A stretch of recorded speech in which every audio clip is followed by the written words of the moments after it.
Il est 20h, bonsoir à tous, merci de votre attention. Tout de suite, les titres à la une de l'actualité. Dominique Ouattara, la première dame de Côte d'Ivoire, fait parler son cœur. Des tout-petits atteints du cancer reçoivent son assistance.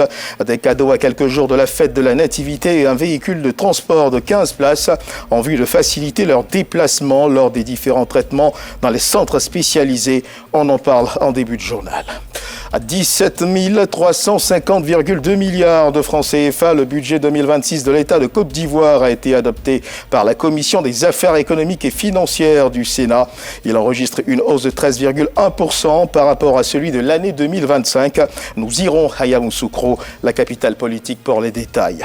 Puis nous ferons un détour du côté de Abuja au Nigeria, où s'est achevée hier vendredi la 95e session du Conseil des ministres de la CEDEAO, la communauté économique des États de l'Afrique de l'Ouest.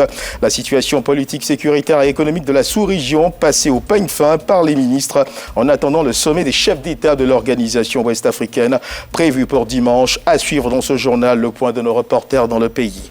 Et dans l'actualité internationale, hier jeudi, la ministre de la Justice du Sénégal, Yassine Fall, a annoncé la suspension de toute extradition vers la France.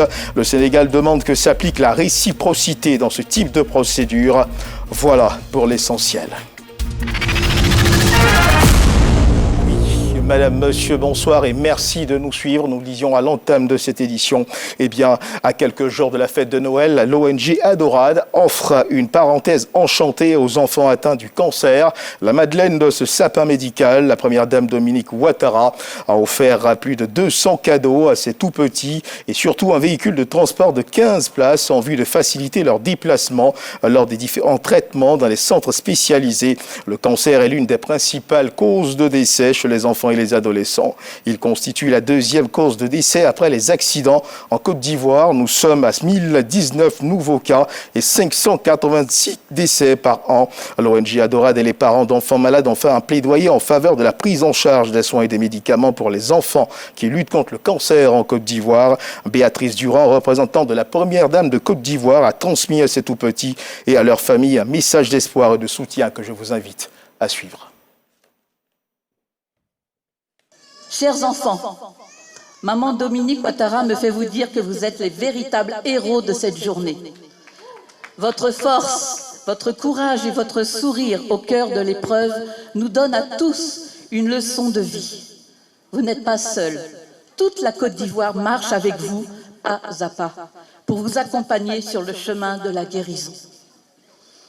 Permettez-moi de rappeler que le diagnostic précoce sauve des vies. Plus un cancer est identifié, plus les chances de guérison sont grandes. C'est pourquoi je tiens à encourager toutes les familles à ne jamais ignorer un symptôme et à consulter rapidement les professionnels de santé. Madame la Première Dame salue avec respect et gratitude le personnel médical, les médecins, les oncologues, les infirmiers, les aides-soignants, les psychologues et les bénévoles. Chaque jour, vous êtes aux côtés de nos enfants. Chaque jour, vous leur offrez votre compétence, votre patience, mais surtout votre humanité.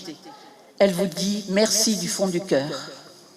Les remerciements très spéciaux vont également à l'ONG Adorade pour son initiative qui œuvre depuis de nombreuses années aux côtés des enfants malades du cancer. Votre engagement constant, votre dévouement et votre fidélité sont précieux. Merci d'être là, année après année, pour offrir du réconfort, de la dignité et de la joie à ces enfants. Le reportage de Fatou Fofana dans nos prochaines éditions. Direction à Yamoussoukro, la capitale politique, où la Commission des affaires économiques et financières du Sénat a adopté le budget 2026 de l'État de Côte d'Ivoire. Il s'élève à 17 350,2 milliards de francs CFA. Il enregistre une hausse de 13,1% par rapport à celui de cette année 2025. Le budget 2026 est le reflet de la vision du président de la République, Alassane Ouattara, pour une grande Côte d'Ivoire. Les détails avec Kader Sogodogo. Le projet de loi de finances portant budget de l'État pour l'année 2026 est adopté à l'unanimité des membres de la Commission des affaires économiques et financières. Ainsi en a décidé la Commission des affaires économiques et financières KEF du Sénat. Le budget de l'État de Côte d'Ivoire pour l'année 2026 comporte 29 dotations dans lesquelles on retrouve 158 programmes avec 39 comptes spéciaux du Trésor. Il est de 17 350,2 milliards de francs CFA. Il connaît une progression de 13,1% par rapport à celui de cette année. Sa conception obéit aux engagements du président de la République, Alassane Ouattara, dont la vision est une grande Côte d'Ivoire. Il amorce d'ailleurs le Programme national de développement PND 2026-2030 pour un progrès économique et social. L'annexe fiscale 2026 tient compte des ambitions de la Côte d'Ivoire. Des efforts sont faits en faveur de tous. L'annexe fiscale comprend des mesures en faveur du secteur privé, vous l'avez vu. Nous avons indiqué que pour tout ce qui est des start-up labellisées, elles sont totalement défiscalisées pendant 5 ans durant leurs activités. Il s'agit de booster, d'accompagner les jeunes entrepreneurs pour qu'ils puissent devenir des champions de demain. Nous avons prévu également dans l'annexe fiscale un accompagnement pour les populations, notamment en matière d'acquisition de logements ou de construction de logements. Là, vous avez vu également qu'il y a des crédits d'impôt qui sont accordés.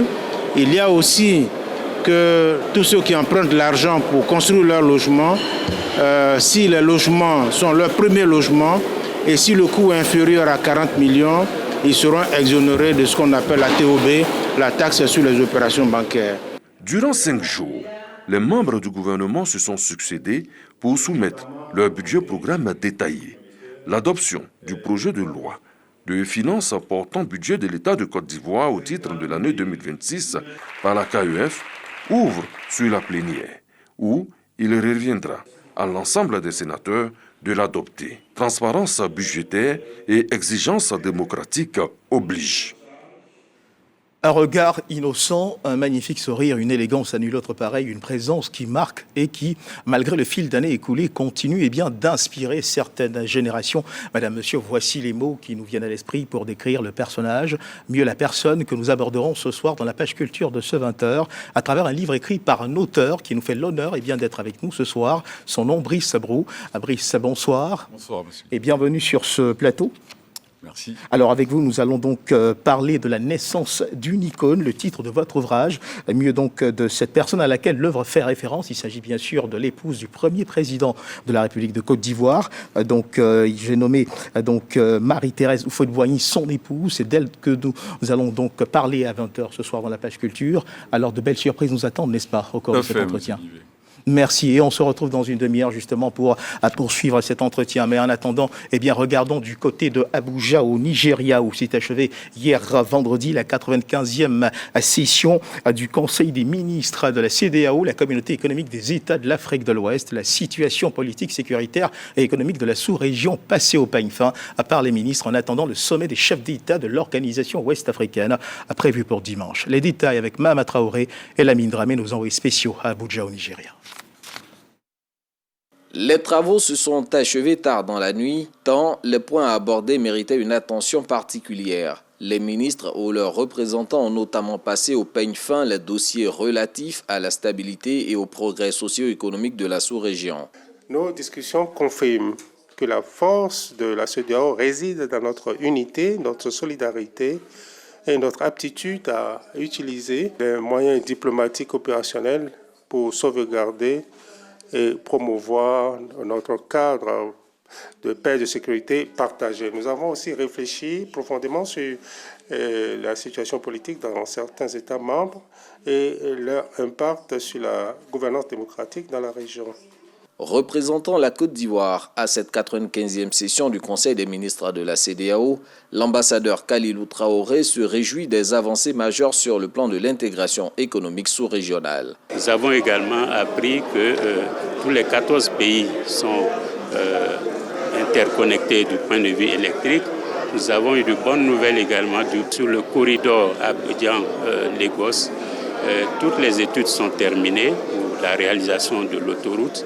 Et la Banque mondiale, la BAD, Banque africaine de développement et d'autres grandes banques ont pris des engagements pour accompagner ce projet qui devrait rentrer dans sa phase de réalisation. En marge de cette réunion, 2 faits majeurs. D'une part, la signature de l'accord de siège entre la Commission de la CEDEAO et la République du Libéria pour l'hébergement à Monrovia des locaux du Centre de développement de la jeunesse et des sports de la CEDEAO, centre anciennement basé à Bobo-Dioulasso au Burkina Faso. D'autre part, la reconnaissance du Libéria à toute la communauté de la CEDEAO pour avoir contribué à la restauration de la paix dans ce pays. La ministre libérienne des Affaires étrangères a ainsi remis une distinction à son homologue béninois. Pour rappel, des soldats béninois faisaient partie de la force de la CEDEAO déployée au Libéria. Et pendant ce temps, à Brazzaville, au Congo, la Côte d'Ivoire vient de se faire élire à la présidence du conseil d'administration de l'Organisation africaine de la propriété intellectuelle, en abrégé OAPI. C'était au cours de la 65e session du conseil d'administration de l'organisation. Souleymane Dirasouba, le nouveau président, entend inscrire l'organisation dans des dynamiques nouvelles, entre autres l'économie du savoir et la révolution numérique. Lanciné Bakayoko, envoyé spécial à Brazzaville. Au terme de cette 65e session, ici à Brazzaville, la Côte d'Ivoire a pris la tête du conseil d'administration de l'Organisation africaine de la propriété intellectuelle OAPI, grâce au leadership du chef de l'État Alassane Ouattara. Par cet acte, le nouveau président, Souleymane Dirasouba, ministre du Commerce et de l'Industrie, reçoit les dossiers des mains de son prédécesseur et homologue, le Congolais Thomas Fila Saint-Eudes. Une économie innovante est un système qui valorise la création, le développement et la valorisation de nouvelles idées pour stimuler la croissance, la productivité et le bien-être en s'appuyant sur la recherche, la technologie et des politiques de soutien. Avant l'inventaire du ministre Thomas Fila Saint-Eudes, les experts ont identifié d'autres leviers stratégiques pouvant accélérer les transformations économiques de l'Afrique. Au nom de ces leviers, la compétitivité des entreprises, l'accès au financement, l'intégration des technologies dans les PME ou encore la protection des innovations capables d'attirer des investisseurs. Le nouveau président du conseil d'administration de l'OAPI a pris la mesure des enjeux. Nous devons anticiper, innover et positionner notre organisation au cœur des dynamiques nouvelles, celles de l'économie du savoir, de la révolution numérique, de la compétitivité industrielle et technologique, de la valorisation des produits de nos terroirs et de la protection stratégique des actifs immatériels africains. Avec une jeunesse déterminée, des talents créatifs, des ressources uniques, l'Afrique dispose des meilleurs atouts pour faire face à la compétition mondiale, comme l'espère le Premier ministre congolais Anatole Koliné Makosso. Dans un monde en constante évolution, il est impératif que nous restions vigilants, proactifs et unis dans la quête de progrès, renforçant ainsi sa crédibilité et son rayonnement. La 66e session du conseil d'administration de l'OAPI se tiendra à Abidjan, au bord de la lagune Ébrié, à quelques 4000 km du fleuve Congo.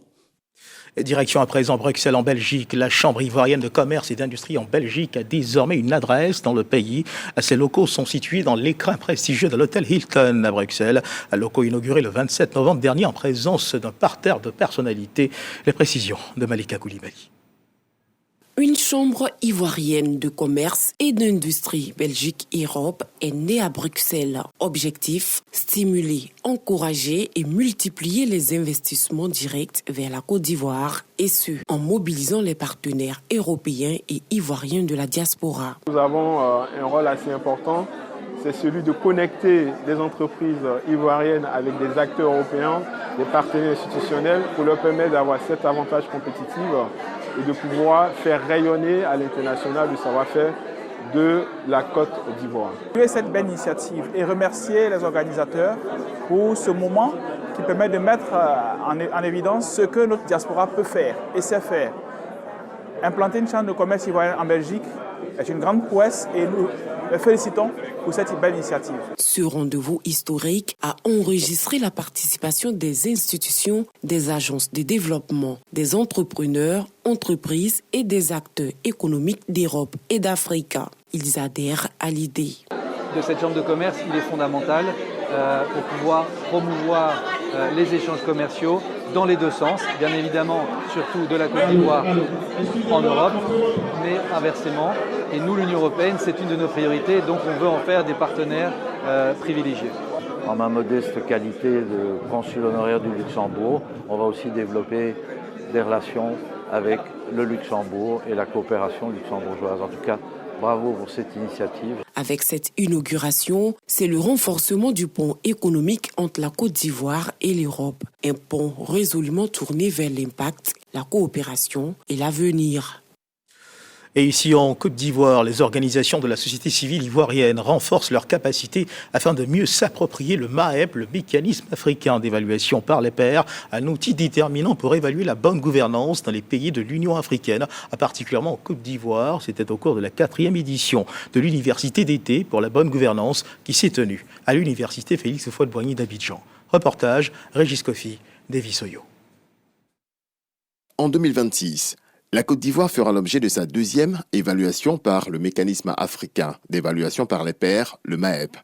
Une évaluation axée sur la gouvernance et la lutte contre la corruption, dans laquelle la société civile est appelée à jouer un rôle déterminant. C'est tout l'enjeu de la 4e université d'été pour la bonne gouvernance. Pour réussir cette évaluation de 2e génération, il est indispensable que la frange la plus active dans ce processus d'évaluation, à savoir la société civile, soit suffisamment formée, outillée et accompagnée. C'est pour répondre à cette exigence méthodologique que la présente 4e édition a été organisée.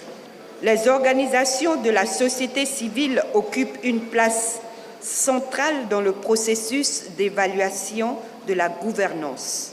L'État fournit les données institutionnelles et techniques, tandis que la société civile apporte un regard indépendant, citoyen, ancré dans le vécu local. À l'ouverture de ce rendez-vous, les points focaux des comités d'évaluation, issus de la société civile, ont été investis dans leurs fonctions. Conscients de l'ampleur de leur mission, ils promettent de contribuer à l'amélioration de la gouvernance publique. Et nous nous engageons fermement à lutter auprès des autorités contre la corruption sur toute l'étendue du territoire ivoirien. Madame la présidente du Sénat est très attachée aux questions de bonne gouvernance. Et donc c'est pour ça qu'elle a pris cet engagement d'accompagner le MAEP dans son fonctionnement et dans son extension à travers tout le territoire. Donc elle renouvelle son engagement aux côtés du MAEP pour que la bonne gouvernance soit une vertu partagée. Créé en 2003, le MAEP est un mécanisme volontaire d'auto-évaluation adopté par les États de l'Union africaine pour promouvoir transparence et redevabilité. La Côte d'Ivoire y a adhéré en 2015. Et dans le cadre de la lutte contre le terrorisme, les étudiants de l'Université polytechnique de San Pedro ont été instruits sur le lien qui existe entre le terrorisme islamiste et la sécurité maritime en Afrique, l'objectif étant de les informer sur les dangers liés à ces phénomènes. C'était au cours d'une conférence publique organisée par l'Institut de recherche stratégique de l'Académie internationale. Les détails avec Sam Kono. La mer, longtemps perçue comme un espace économique et de commerce, devient depuis quelque temps un vecteur potentiel d'instabilité. Les États côtiers africains, notamment du Golfe de Guinée, font face à des menaces complexes et interconnectées de terrorisme. De façon spécifique, cette conférence qui se tient à l'amphithéâtre de l'Université polytechnique de San Pedro vise à sensibiliser les participants sur les tactiques et mécanismes d'exploitation des zones maritimes par les groupes criminels, notamment dans le cadre de l'utilisation des routes maritimes pour le trafic, la logistique, le financement et la dissimulation d'activités terroristes. Notre objectif, c'est de ce qu'on appelle allumer le front social et faire en sorte que les étudiants puissent avoir des outils nécessaires de pouvoir détecter les signaux faibles, les signaux forts de radicalisation. Donc nous sommes ici dans la prévention. Une prévention sur les stratégies d'adaptation et de résilience mises en œuvre par ces groupes face aux dispositifs de surveillance et de contrôle maritime. Au total, cette conférence se veut édifiante et rassurante pour les participants. Cela montre l'engagement de l'État, son implication même dans ce combat-là. Mais on peut voir à travers ce qui a été dit que la Côte d'Ivoire est en sécurité en ce qui concerne le terrorisme. Terrorisme ouest-africain, des contradictions sahéliennes au golfe de Guinée et mécanismes et stratégies antiterroristes de la Côte d'Ivoire sont entre autres les thématiques qui ont meublé cette conférence.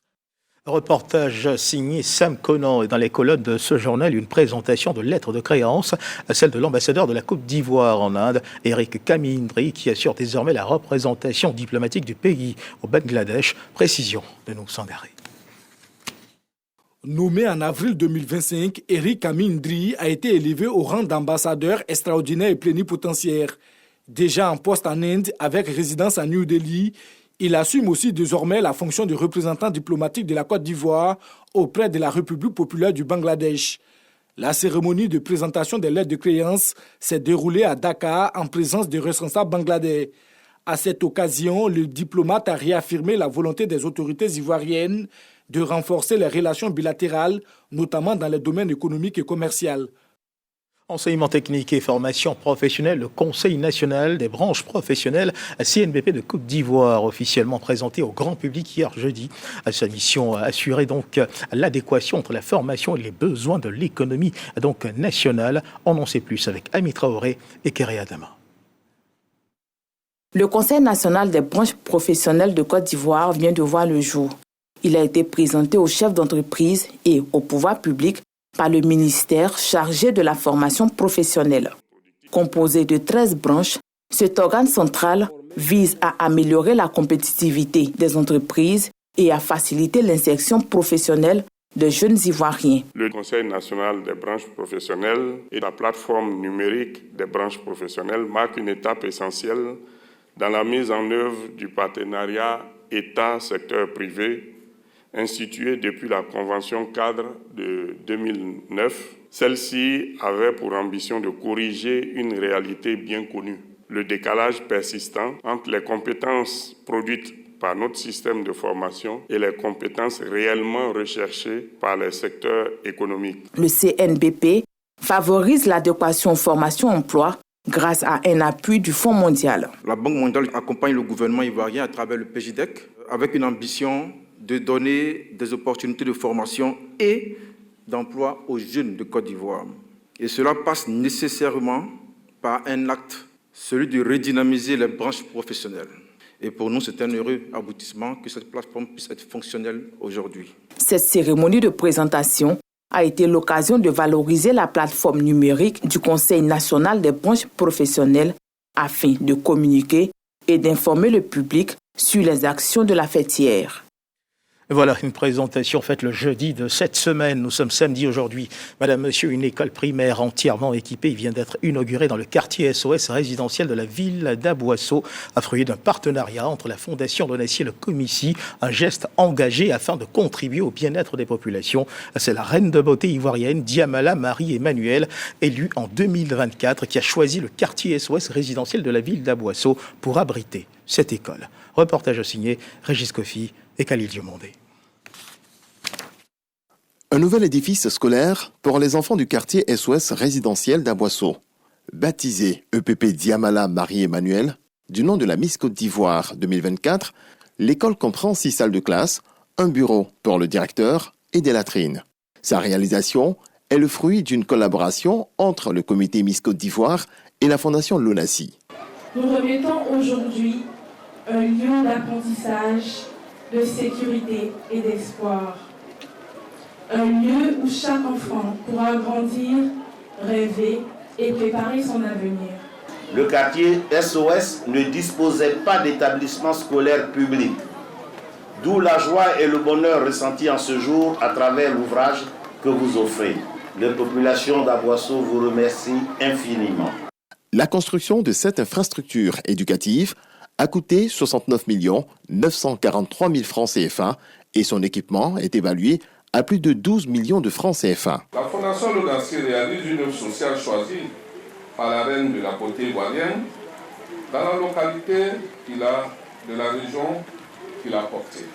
Cette belle école témoigne de l'engagement commun du Comici, de la Donassi et de la Fondation Donassi à faire de chaque élection de Miss Côte d'Ivoire une occasion de célébrer la solidarité nationale en contribuant au bien-être de la population. De 2020 à 2025, le partenariat Comici-Fondation Lonasi a abouti à la réalisation de 5 œuvres sociales, à savoir 2 centres de santé et 3 écoles primaires publiques. Et pendant ce temps, on se prépare pour les législatives. Ils seront bientôt lancés dans la course législative. Mais avant le début du scrutin, les candidats ont reçu ce samedi à l'ISTC de Cocody une formation délivrée par la Commission électorale indépendante, à cela en vue de garantir des élections transparentes, crédibles et apaisées. Le mode opératoire du scrutin, les règles qui encadrent le déroulement du vote, le rôle et les responsabilités de chaque acteur le jour du vote, les points abordés au cours de cette formation. Reportage signé Sidonie Davila. À l'approche des élections législatives, la Commission électorale indépendante renforce les capacités des candidats retenus. Pour la CEI, cette formation sur le mode opératoire du scrutin participe à la responsabilisation des candidats appelés à jouer un rôle clé dans la sensibilisation des électeurs. Chers candidats, chères candidates, soyez représentés dans le bureau de vote. C'est votre représentant qui va vous dire si les choses se sont bien passées ou pas. Les hommes politiques aujourd'hui oublient que nos populations sont à un niveau tel qu'on ne peut plus leur raconter n'importe quoi. C'est ce que vous allez faire pour eux qui les intéresse. Faites en sorte d'être des artisans de paix. Les participants se félicitent de cette initiative jugée nécessaire dans le contexte électoral actuel. C'est très instructif parce que ça permet de voir à peu près quelle est la démarche à faire et tout à avoir pour mener à bien ces élections-là. J'ai apprécié la formation puisque j'ai l'habitude de le faire. Donc pour moi, vraiment, si tout le monde est formé pour aller aux élections, c'est un plaisir pour moi. Nous allons relayer non seulement à nos candidats, mais aux représentants des candidats et nous espérons que véritablement les choses vont bien se passer. La répétition est toujours pédagogique. On a encore la possibilité d'apprendre comment est-ce qu'un bulletin est invalide et tout ça parce que c'est là souvent il y a des conflits. Belle initiative qui nous a outillés pour aller redonner la formation à nos scrutateurs, à nos représentants dans les bureaux de vote. Il faut que ces élections se passent dans la paix. À travers cette formation, la CEI réaffirme son engagement à œuvrer pour des élections inclusives, transparentes et conformes aux tests en vigueur en collaboration avec l'ensemble des candidats. Et vous le savez, nous le savons tous, les élections ne doivent pas rimer avec la violence, des élections apaisées et sans violence au cours des législatives qui pointent à l'horizon. Voici certainement le message véhiculé aux populations de l'Agnébi-Tiassa par une délégation mandatée par le président de la Chambre nationale des rois et chefs traditionnels, Sa Majesté Amontanoé. Une rencontre qui s'est tenue à la préfecture de la ville d'Abbeville. Le récit de Didier Nguessan. Je donne ma voix pour la paix, une manière pour les autorités administratives et la Chambre nationale des rois et chefs traditionnels d'Abbeville de sensibiliser toutes les couches sociales, notamment les jeunes, les femmes et les hommes politiques, à la paix. Cette rencontre à la préfecture intervient à quelques jours des élections législatives. La paix est le socle du développement. Et nous, en tant que jeunes, il faudra que nous soyons tous des ambassadeurs de la paix. Et c'est en cela que nous pourrions contribuer au développement de notre nation. Le processus électoral est souvent entaché par les violences avant, pendant et après le scrutin. Cette année, la Chambre nationale des rois et chefs traditionnels entend jouer sa partition pour des élections apaisées. La Chambre des rois a décidé de reprendre à nouveau son bâton de pèlerin pour revenir passer le message de paix et de cohésion dans la région de l'Agnébi-Tiassa. Pour renforcer la dynamique de paix pendant ces législatives à venir, les têtes couronnées vont sillonner les régions d'Agboville, Issia et Yamoussoukro afin de porter le message de paix et de cohésion entre les populations. Et dans l'actualité internationale, la ministre de la Justice du Sénégal, Yassine Fall, a annoncé la suspension de toute extradition vers la France. Le Sénégal demande que s'applique la réciprocité dans ce type de procédure. Rappelons que le 25 novembre dernier, la justice française a reporté à février sa décision sur la demande d'extradition de Mandiaye Diagne, un patron de presse sénégalais, ordonnant un supplément d'informations, notamment sur la procédure et le régime juridique applicable au Sénégal. Place à présent à la page culture de ce 20h.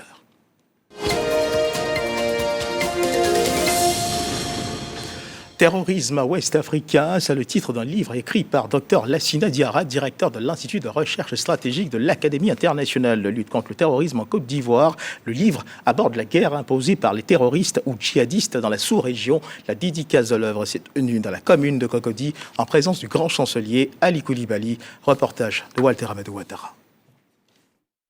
Terrorisme ouest-africain, du prosélytisme islamiste au djihad armé. C'est l'intitulé du tout nouveau livre du directeur de l'Institut de recherche stratégique de l'Académie internationale de lutte contre le terrorisme en Côte d'Ivoire. Le docteur Lassina Diarra analyse la situation et les mutations de l'idéologie du salafisme ou du wahhabisme et son basculement vers l'extrémisme religieux. La particularité de cet ouvrage, c'est que j'appréhende le phénomène terroriste et surtout les acteurs terroristes comme des acteurs politiques. Ce qui voudrait dire qu'il y a une idéologie et il y a aussi l'action violente. Mais ce qui est intéressant, c'est que la Côte d'Ivoire, dans cette lutte, comme le meilleur élève en fait, dans les États du Golfe de Guinée, évidemment, cela se démontre dans sa capacité à coupler plusieurs réponses. La réponse à la fois militaire, la réponse sociale. Pour des invités, la lutte contre le terrorisme doit être l'affaire de tous. Il faudrait que la population travaille avec les corps armés pour trouver des solutions ensemble. Et il faudrait qu'on puisse aussi introduire aussi les femmes dans la gestion des conflits. Un panel sur ce sujet a permis à l'assistance d'être édifiée sur les réalités de la guerre asymétrique imposée par les terroristes ou djihadistes qui menacent la stabilité dans la sous-région ouest-africaine. Ali Koulibaly, grand chancelier de l'ordre national, était au rang des personnalités à la dédicace de l'œuvre. Reportage signé Walter Amadou Ouattara et Zakaria Traoré. Place à présent à l'entretien de la page culture de ce 20h. L'œuvre qui concentre nos attentions ce 20h s'intitule Marie-Thérèse Houphouët-Boigny, naissance d'une icône. Le livre, nous l'avons ici entre les mains. Nous vous le présentons d'ailleurs et nous demandons à la rédaction de nous suivre justement au cours de cet entretien. L'auteur est avec nous. Monsieur Brice Brault, bonsoir. Bonsoir. Monsieur. Ravi encore de vous retrouver ce soir. Merci à vous. Alors ce livre, quelles sont les raisons qui vous ont motivé à l'écrire? Écoutez, Madame Houphouët-Boigny a incarné une ère pendant au moins 41 ans. Et aujourd'hui, elle est le symbole de l'âge d'or de la Côte d'Ivoire. Il était important et essentiel pour moi de réhabiliter cette figure emblématique et de la présenter, de raviver la mémoire. D'abord, en commençant par des contenus digitaux avec des publications quasi quotidiennes sur les réseaux sociaux et aujourd'hui avec cet ouvrage. Donc, ce livre vient combler un vide mémoriel important en ce qui concerne Madame Houphouët-Boigny. C'est tout simplement un travail de mémoire. Et justement, la dédicace de ce livre s'est tenue donc dans la commune de Cocody. Nos reporters Yves Niazalé, Divisoyo et Moussa Traoré ont suivi donc cette dédicace. Suivons ensemble le reportage et nous reviendrons pour justement échanger autour de ce livre. Marie-Thérèse Houphouët-Boigny, naissance d'une icône. Premier ouvrage de l'écrivain Brice Brault. L'œuvre nous plonge au cœur de l'enfance et de la jeunesse de celle qui est devenue une figure incontournable de la Côte d'Ivoire. En 432 pages, subdivisé en 11 chapitres, le conseiller en communication dépeint dès les premiers feuillets la lourde responsabilité pour Madame Houphouët-Boigny de poser les bases de son statut. Pour les lecteurs, cette biographie est un devoir de mémoire, une manière de rendre hommage à l'épouse du premier chef d'État ivoirien. Si nous avons un pays qui a connu un miracle ivoirien avec le premier bâtisseur, le président Félix Houphouët-Boigny, c'est justement parce qu'il avait une femme inspirante, une femme au-delà de la beauté, qui était intelligente, qui a fait preuve d'un leadership féminin stratégique. Marie-Thérèse Houphouët-Boigny, naissance d'une icône, est le résultat de plus de 15 années de recherche menées par l'écrivain ivoirien Brice Brault. Alors, Monsieur Brice Brault, Première question, quelles ont été les premières réactions que vous avez enregistrées au terme de cette dédicace ? La première réaction était que les Ivoiriens étaient plus intéressés de savoir quelle était la femme derrière l'image publique. J'ai remarqué, et pas que d'ailleurs, il n'y a pas que les Ivoiriens d'ailleurs qui étaient intéressés par cette histoire-là. J'ai constaté tout l'engouement qu'il y avait autour de la première dame, qui était toujours insistant et qui m'a fait comprendre en fait que cette dame-là n'a jamais vraiment quitté les mémoires et que les uns et les autres la portent toujours dans leur cœur. Voilà, c'est un peu la première réaction que j'ai eue. Et justement, qui était cette femme derrière ce que nous avons pu découvrir d'elle ? Madame Houphouët-Boigny était une femme de conviction. C'était une femme profondément attachée à sa culture, à sa foi et à sa vision du rôle de la femme africaine dans la modernité. Donc c'était une avant-gardiste qui a occupé l'espace public pendant 41 ans et qui a évolué sur les yeux de tout le monde, du monde entier, et qui a fait la fierté de la Côte d'Ivoire et du président Félix Houphouët-Boigny, tout simplement. Mais pourquoi lui écrire un livre ? Vous auriez pu choisir de lui faire un album photo, comme on a pour habitude de le voir. Pourquoi vouloir marquer ses instants de vie par des textes ? Est-ce qu'il y a un message derrière que vous ne voulez pas transmettre aux jeunes générations ? Le message qu'il faut transmettre est que l'histoire des femmes, généralement, est souvent reléguée à l'ombre des récits des hommes. Voilà, elles sont souvent mentionnées, mais jamais reconnues dans leur dimension. J'ai estimé que l'histoire de Madame Houphouët-Boigny avait besoin d'être connue, reconnue et transmise. Donc, dans un contexte de réappropriation culturelle dans lequel nous sommes aujourd'hui, j'ai jugé utile que le narratif nous revienne, tout simplement, et de rendre un hommage juste et noble à une des femmes les plus iconiques que la Côte d'Ivoire ait connue. Alors, qu'est-ce que ce livre nous enseigne que nous ne savons pas d'elle ? Écoutez, le livre nous enseigne tout simplement qu'on peut être jeune, intelligente et avoir de la responsabilité, être responsable tout simplement. Il nous enseigne surtout qu'en fait, on peut marquer son époque, marquer son entourage, marquer la société en agissant dans la discrétion, même en agissant dans la discrétion tout simplement. Donc voilà, c'est un peu le message que ce livre nous apprend, mais c'est aussi regarder dans le rétroviseur parce qu'il nous éclaire tous le parcours de Madame Houphouët-Boigny, voyez-vous. Donc c'est un reflet d'une certaine époque, c'est une fenêtre par laquelle on découvre un Félix Houphouët-Boigny différent, beaucoup plus humain, et qu'on découvre également aussi une Côte d'Ivoire avec ses réalités de l'époque coloniale et post-indépendance qu'on connaît que très peu aujourd'hui. Alors nous avons pris le temps de parcourir le livre. Alors ce que nous avons tout de suite constaté, c'est que vous avez fait mention du début de l'histoire d'amour entre Thérèse et Houphouët-Boigny. Beaucoup de choses ont été dites à ce sujet. Et quelles sont les révélations que vous nous faites justement concernant ce début de relation ? Écoutez, le début de relation de Madame Houphouët-Boigny relève plus du coup de Marie-Thérèse Brou et Félix Houphouët-Boigny relève plus du coup de théâtre que de l'histoire traditionnelle d'amour en fait. C'était déjà une jeune femme de 19 ans quand lui en comptait plus du double. 44 à l'époque. Et il n'y avait rien de spontané dans cette relation-là, d'autant plus que cet homme était un ami de sa famille. C'était un homme qu'elle appelait toujours tonton. Et pour qui elle avait aucun intérêt particulier. Et à qui elle vouait un certain respect, mais pour qui elle n'avait aucun intérêt particulier.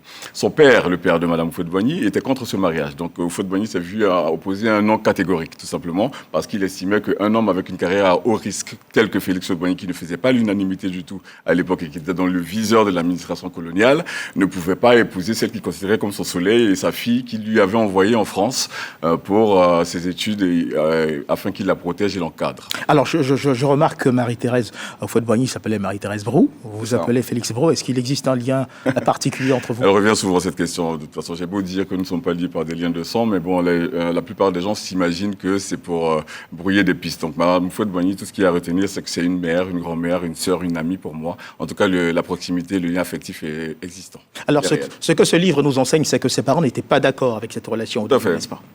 Alors, il a donc fallu certainement que Houphouët-Boigny appuie sur l'accélérateur ou fasse preuve de pression ? Ce mariage a été imposé finalement puisque Marie-Thérèse Brou était le choix de Félix Houphouët-Boigny. Donc voilà. Après, lorsqu'elle a consenti à épouser cet homme-là, elle s'est engagée auprès de lui, auprès de son rôle, auprès de lui tout simplement. Et la famille a fini par s'y faire. Mais j'ai une anecdote par exemple où le jour du mariage de Félix Houphouët-Boigny et Marie-Thérèse Brou, les parents n'étaient pas là. Lui avait choisi un témoin qui était dans Toto Kra, chef du canton Satiklan de Botro. Et le président avait pour témoin le professeur Auguste Denise. Sauf que la jeune mariée, malheureuse de ne pas voir tous ses proches présents, a fondu en larmes. Et Félix Houphouët-Boigny, qui avait le souci d'être bien à l'égard de sa nouvelle compagne, a dû sommer par le canal de ses sbires de demander à la famille Brou de se présenter à ce mariage, sinon on n'entendrait plus parler d'aucun Brou en Côte d'Ivoire. Et finalement, le mariage a eu lieu. Et finalement, le mariage a eu lieu et les Brou sont vivants. Alors, on constate également que dans ce livre, il y a des photos d'archives, des photos certainement inédites que les téléspectateurs et les lecteurs, les potentiels lecteurs pourront découvrir. Quel est ce message que vous avez voulu passer à travers justement ce melting pot de textes et de photos d'archives? Madame Houphouët-Boigny était connue dans le monde pour sa beauté, pour son élégance et sa grâce. Il était pour moi impossible et inenvisageable de faire un livre sans l'illustrer par des photos. Alors j'invite le lecteur à d'abord regarder ces photos, ensuite lire l'histoire et revenir sur les photos pour redécouvrir la femme qu'il y a derrière les images d'archives. Alors très rapidement, si elle était avec nous ce soir sur ce plateau, quel conseil pourrait-elle donner à ces jeunes filles qui ont envie de tout lâcher alors qu'il leur suffirait simplement de persévérer? On l'a dit, Marie-Thérèse Houphouët-Boigny, exemple de persévérance. Et de fois également, quel serait ce conseil qu'elle pourrait leur donner à votre avis? Qu'il faut croire en son intelligence, à son tempérament et allier beauté et jeunesse et intelligence, responsabilité, ainsi que tradition et modernité, tout en ne négligeant pas son rôle social. Voilà, tout simplement. Très bien. Alors, ce livre, il est disponible? Il est disponible, mais j'ai entendu cet après-midi que, vu l'engouement qu'il y a eu depuis la dédicace, il a reçu de stock dans les librairies, mais il sera disponible bientôt le 18 décembre. Mais il est disponible sur 2 formats, le format coffret et un collector à 60 000 francs et celui-là à 15 000 francs à la Librairie de France, à la FNAC et sur le site partenaire Africa Vivre. Alors, comme on peut le constater, une première de couverture marquée de l'effigie de l'ex-première dame, Marie-Thérèse Houphouët-Boigny, qui n'a rien perdu de son charme, vous le confirmez? Madame Houphouët-Boigny est fraîche d'esprit, elle se porte très bien et elle passe le bonsoir à tous les Ivoiriens et à tous ceux qui nous regardent ce soir. Merci à vous, Brice Brou, merci d'avoir été avec nous donc ce 20h pour ensemble aborder la page culture de ce 20h consacré à Marie-Thérèse Houphouët-Boigny, naissance d'une icône. Merci donc de nous avoir révélé ces quelques pans que nous ignorons certainement. Madame, monsieur, ce journal est terminé, mais surtout ne décrochez pas. À suivre tout à l'heure votre télé-réalité, donc 1 à 12, saison 6, donc les primes. Et puis ce qu'il faut également savoir, c'est que demain, vous pourrez retrouver le journal des régions, présenté bien sur le coup de 15h. À suivre donc, rendez-vous à ne pas manquer. Merci de votre fidélité et merci de suivre, de rester constant avec les programmes de la RTI. Dieu garde la Côte d'Ivoire.